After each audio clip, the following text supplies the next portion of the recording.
ఈ రోజు కొమరంభీం జిల్లాలోని బాలికల డిగ్రీ కాలేజ్ లో ఇద్దరు ఉమ్మడి ఆదిలాబాద్ జిల్లాకు చెందిన గోదమల్లె గ్రామం నుండి వచ్చిన ఇద్దరు ఆదివాసీ అమ్మాయిలకు రక్తహీనతకి గురై ఉన్నారు.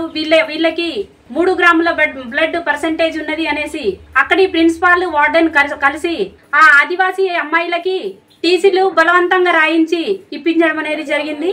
అలా చేయడానికి హక్కు ఎవరిచ్చారు? రూల్ కూడా కాదు కదా. అట్లాంటి పిల్లలకి స్పెషల్ మెనూ ఉంటుంది.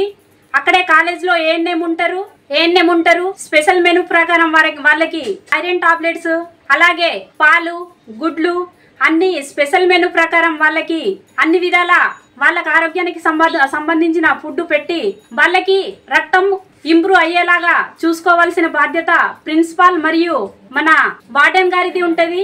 అట్లా కాకుండా వాళ్ళ పేరెంట్స్ ని బలవంతం చేసి టీసీలు మీరు బయటికి తీసుకెళ్లి పిల్లల్ని బయటికి తీసుకెళ్లి ప్రైవేట్ హాస్పిటల్లో చూయించుకొని తీసుకొచ్చి మళ్ళీ తర్వాత తీసుకుంటాం కానీ మీరు టీసీలు తీసుకొని వెళ్ళిపోవాలని బలవంతంగా వాళ్ళ చేత అప్లికేషన్స్ రాయించి అట్లా పిల్లల్ని బయటికి పంపించడము ఎంతవరకు కరెక్ట్ అనేసి మేము ప్రిన్సిపల్ శారద పైన కఠినమైన చర్య తీసుకోవాలి.